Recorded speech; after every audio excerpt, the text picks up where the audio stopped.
पातालखंड युद्ध में लव के द्वारा सेना का संहार, कालजीत का वध तथा पुष्कल और हनुमान जी का मूर्छित होना।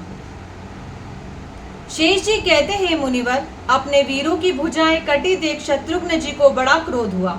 वे रोष के मारे दांतों से ओठ चबाते हुए बोले, योद्धाओं, किस वीर ने तुम्हारी भुजाएं काटी है? आज मैं उसकी बाहें काट डालूंगा। देवताओं द्वारा सुरक्षित होने पर भी वह छुटकारा नहीं पा सकता। शत्रुघ्न जी के इस प्रकार कहने पर वे योद्धा विस्मित और अत्यंत दुखी होकर बोले, राजन, एक बालक ने, जिसका स्वरूप श्री रामचंद्र जी से बिल्कुल मिलता जुलता है, हमारी यह दुर्दशा की है। बालक ने घोड़े को पकड़ रखा है। यह सुनकर शत्रुघ्न जी की आंखें क्रोध से लाल हो गई और उन्होंने युद्ध के लिए उत्सुक होकर कालजीत नामक सेना अध्यक्ष को आदेश दिया, सेनापति, मेरी आज्ञा से संपूर्ण सेना का व्यू बना लो। इस समय अत्यंत बलवान और पराक्रमी शत्रु पर चढ़ाई करनी है। यह घोड़ा पकड़ने वाला वीर कोई साधारण बालक नहीं है, निश्चय ही उसके रूप में साक्षात इंद्र होंगे। आज्ञा पाकर सेनापति ने शत्रुघ्न सेना को दुर्भेद्य व्यूह के रूप में सुसज्जित किया। सेना को सजी देख शत्रुघ्न जी ने उसे उस स्थान पर कूच करने की आज्ञा दी जहां अश्व का अपहरण करने वाला बालक खड़ा था। तब वह शत्रुघ्न सेना आगे बढ़ी। सेनापति ने श्री राम के समान रूप वाले उस बालक को देखा और कहा, कुमार, यह पराक्रम से शोभा पाने वाले श्री रामचंद्र जी का श्रेष्ठ अश्व है, इसे छोड़ दो। तुम्हारी आकृति श्री रामचंद्र जी से बहुत मिलती जुलती है, इसलिए तुम्हें देखकर मेरे हृदय में दया आती है। यदि मेरी बात नहीं मानोगे तो तुम्हारे जीवन की रक्षा नहीं हो सकती। शत्रुघ्न जी के योद्धा की यह बात सुनकर कुमार लव किंचित मुस्कुराए और कुछ रोष में आकर यह अद्भुत वचन बोले, जाओ, तुम्हें छोड़ देता हूँ। श्री रामचंद्र जी से ऐसे इस घोड़े के पकड़े जाने का समाचार कहो। वीर, तुम्हारे इस नीति युक्त वचन को सुनकर मैं तुमसे भय नहीं खाता। तुम्हारे जैसे करोड़ों योद्धा आ जाए तो भी मेरी दृष्टि में यहाँ उनकी कोई गिनती नहीं है। मैं अपनी माता के चरणों की कृपा से उन सबको रूई की ढेरी के तुल्य मानता हूँ, इसमें तनिक भी संदेह नहीं है। तुम्हारी माता ने जो तुम्हारा नाम कालजीत रखा है, उसे सफल बनाओ। मैं तुम्हारा काल हूँ, मुझे जीत लेने पर ही तुम अपना नाम सार्थक कर सकोगे। कालजीत ने कहा, बालक, तुम्हारा जन्म किस वंश में हुआ है? तुम किस नाम से प्रसिद्ध हो? मुझे तुम्हारे कुल, शील, नाम और अवस्था का कुछ भी पता नहीं है। इसके सिवा मैं रथ पर बैठा हूँ और तुम पैदल हो। ऐसी दशा में तुम्हें अधर्म पूर्वक कैसे परास्त करूं? लव बोले, कुलशील, नाम और अवस्था से क्या लेना है? मैं लव हूँ और लव मात्र में ही समस्त शत्रु योद्धाओं को जीत लूंगा। मुझे पैदल जानकर संकोच मत करो। लो, तुम्हें भी अभी पैदल किए देता हूँ। ऐसा कहकर बलवान लव ने धनुष पर प्रत्यंचा चढ़ाई तथा पहले अपने गुरु वाल्मीकि का, फिर माता जानकी का स्मरण करके तीखे बाणों को छोड़ना आरंभ किया, जो तत्काल ही शत्रु के प्राण लेने वाले थे। तब कालजीत ने भी कुपित होकर अपना धनुष चढ़ाया तथा अपने युद्ध कौशल का परिचय देते हुए बड़े वेग से लव पर बाणों का प्रहार किया, किंतु कुश के छोटे भाई ने क्षण भर में उन सभी बाणों को काटकर एक एक से 100 टुकड़े कर दिए और 8 बाण मारकर सेनापति को भी रथहीन कर दिया। रथ के नष्ट हो जाने पर वे अपने सैनिकों द्वारा लाए हुए हाथी पर सवार हुए। वह हाथी बड़ा ही वेगशाली और मद से उन्मत्त था। उसके मस्तक से मद की 7 धाराएं फूटकर बह रही थी। कालजीत को हाथी पर बैठे देख संपूर्ण शत्रुओं पर विजय पाने वाले वीर लव ने हंसकर उन्हें 10 बाणों से बिंद डाला। लव का पराक्रम देख कालजीत के मन में बड़ा विस्मय हुआ और उन्होंने एक तीक्ष्ण एवं भयंकर परिघ का प्रहार किया, जो शत्रु के प्राणों का अपहरण करने वाला था, किंतु लव ने तुरंत ही उसे काट गिराया। फिर उसी क्षण तलवार से हाथी की सूंड काट डाली और उसके दांतों पर पैर रखकर वे तुरंत उसके मस्तक पर चढ़ गए। वहां सेनापति के मुकुट के 100 और कवच के 1000 टुकड़े करके उनके मस्तक का बाल खींचकर उन्हें धरती पर गिरा दिया। फिर तो सेनापति को बड़ा क्रोध हुआ और उन्होंने लव का वध करने के लिए तलवार हाथ में ली। उन्हें तलवार लेकर आते देख लव ने उनकी दाहिनी भुजा को बीच से काट डाला। कटा हुआ हाथ तलवार से पृथ्वी पर जा पड़ा। खड़कधारी हाथ को कटा देख सेनापति क्रोध में भरकर बाएं हाथ से लव पर गदा मारने की तैयारी की। इतने ही में लव ने अपने तीखे बाणों से उनकी उस बाह को भी भुजबंद सहित काट गिराया। तदंतर कालंगनी के समान प्रज्वलित खड़क हाथ में लेकर उन्होंने सेनापति के मुकुटमंडित मस्तक को भी धड़ से अलग कर दिया। सेनाध्यक्ष के मारे जाने पर सेना में महान हाहाकार मचा। सारे सैनिक क्रोध में भरकर लव का वध करने के लिए क्षण भर में आगे बढ़ आए, परंतु लव ने अपने बाणों की मार से उन सबको पीछे खदेड़ दिया। कितने ही छिन्न भिन्न होकर वहीं ढेर हो गए और कितने ही रणभूमि छोड़कर भाग गए। इस प्रकार संपूर्ण योद्धाओं को पीछे हटाकर लव बड़ी प्रसन्नता के साथ सेना में जा घुसे। किन्हीं की बाहें, किन्हीं के पैर, किन्हीं के कान, किन्हीं की नाक तथा किन्हीं के कवच और कुंडल कट गए। इस प्रकार सेनापति के मारे जाने पर सैनिकों का भयंकर संहार हुआ। युद्ध में आए हुए प्रायः सभी वीर मारे गए, कोई भी जीवित ना बचा। इस प्रकार लव ने शत्रु समुदाय को परास्त करके युद्ध में विजय पाई तथा दूसरे योद्धाओं के आने की आशंका से वे खड़े होकर प्रतीक्षा करने लगे। कोई कोई योद्धा भाग्यवश उस युद्ध से बच गए। उन्होंने ही शत्रुघ्न के पास जाकर रणभूमि का सारा समाचार सुनाया।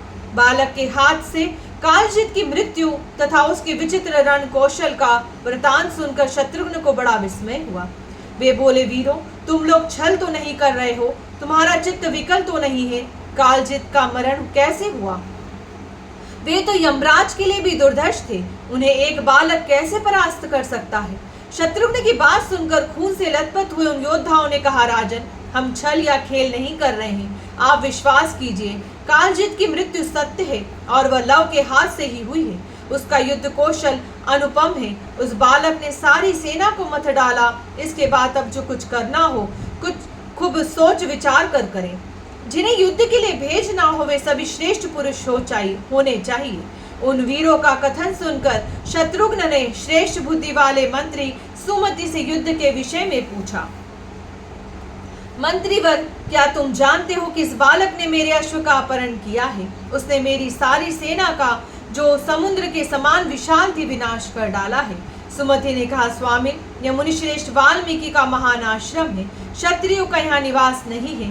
संभव है इंद्र हो और अमवर्ष में आकर उन्होंने घोड़े का अपहरण किया हो, अथवा भगवान शंकर ही बालक वेश में आए हो। अन्यथा दूसरा कौन ऐसा है जो तुम्हारे अश्व का अपहरण कर सके? मेरा तो ऐसा विचार है कि अब तुम्हारी वीर योद्धाओं तथा संपूर्ण राजाओं से घिरे हुए वहां जाओ और विशाल सेना भी अपने साथ ले लो। तुम शत्रु का उच्छेद करने वाले हो, अतः वहां जाकर उस वीर को जीते जी बांध लो। मैं उसे ले जाकर कौतुक देखने की इच्छा रखने वाले श्री रघुनाथ जी को दिखाऊंगा। मंत्री का यह वचन सुनकर शत्रुघ्न ने संपूर्ण वीरों को आज्ञा दी, तुम लोग भारी सेना के साथ चलो, मैं भी पीछे से आता हूँ। आज्ञा पाकर सैनिकों को कुछ किया। वीरों से भरी हुई उस विशाल सेना को आते देख लव सिंह के समान उठकर खड़े हो गए। उन्होंने समस्त योद्धाओं को मृगों के समान तुच्छ समझा। वे सैनिक उन्हें चारों ओर से घेर कर खड़े हो गए। उस समय उन्होंने घेरा डालने वाले समस्त सैनिकों को प्रज्वलित अग्नि की भांति भस्म करना आरंभ किया। किन्हीं को तलवार के घाट उतारा, किन्हीं को बाणों से मार परलोक पहुंचाया तथा किन्हीं को प्रास, कुंत, पट्टिश और परिक आदि शस्त्रों का निशाना बनाया।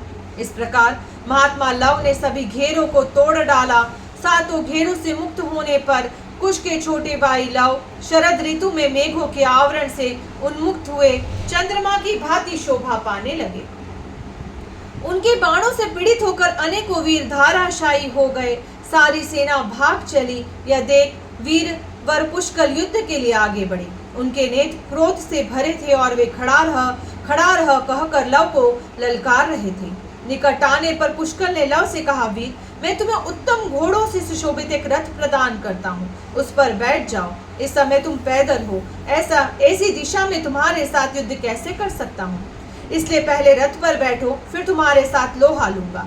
यह सुनकर लव ने पुष्कल से कहा, वीर, यदि मैं तुम्हारे दिए हुए रथ पर बैठकर युद्ध करूंगा तो मुझे पाप ही लगेगा और विजय मिलने में भी संदेह रहेगा। हम लोग दान लेने वाले ब्राह्मण नहीं हैं, अपितु स्वयं ही प्रतिदिन दान आदि शुभ कर्म करने वाले क्षत्रिय हैं। तुम पैदल होने की चिंता न करो। मैं अभी क्रोध में भरकर तुम्हारा रथ तोड़ डालता हूँ, फिर तुम भी पैदल ही हो जाओगे। उसके बाद युद्ध करना। लव का यह धर्म और धैर्य से युक्त वचन सुनकर पुष्कल का चित्त बहुत देर तक विस्मय में पड़ा रहा। तत्पश्चात उन्होंने धनुष चढ़ाया। उन्हें धनुष उठाते देख लव ने कुपित होकर बाण मारा और पुष्कल के हाथ का धनुष काट डाला। फिर जब वे दूसरे धनुष पर प्रत्यंचा चढ़ाने लगे, तब तक उस उद्धत एवं बलवान वीर ने हंसते हंसते उनके रथ को भी तोड़ डाला। महात्मा लव के द्वारा अपने धनुष को छिन्न भिन्न हुआ देख पुष्कल क्रोध में भर गए और उस महाबली वीर के साथ बड़े वेग से युद्ध करने लगे। लव ने लव मात्र में तरकश से तीर निकाला जो विषैले सांप की भांति जहरीला था। उसने वह तेजस्वी बाण क्रोध पूर्वक छोड़ा। धनुष से छूटते ही वह पुष्कल की छाती में धंस गया और वह महावीर शिरोमणि मूर्छित होकर पृथ्वी पर गिर पड़ा। पुष्कल को मूर्छित होकर गिरा देख पवन कुमार ने उठा लिया और श्री रघुनाथ जी के भ्राता शत्रुघ्न को अर्पित कर दिया। उन्हें अचेत देख शत्रुघ्न का चित्त शोक से विहल हो गया। उन्होंने क्रोध में भरकर हनुमान जी को लव का वध करने की आज्ञा दी।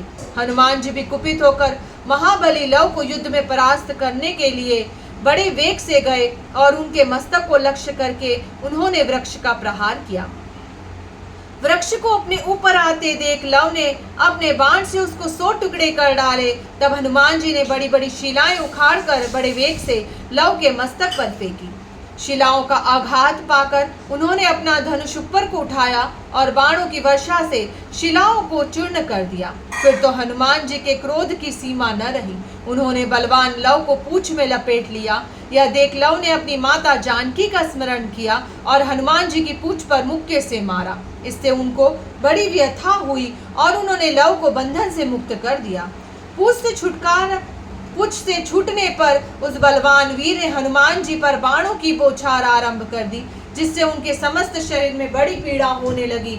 उन्होंने लव की बाण वर्षा को अपने लिए अत्यंत दुस्सह समझा और समस्त वीरों के देखते देखते वे मूर्छित होकर रणभूमि में गिर पड़े। फिर लव अन्य सब राजाओं को मारने लगे।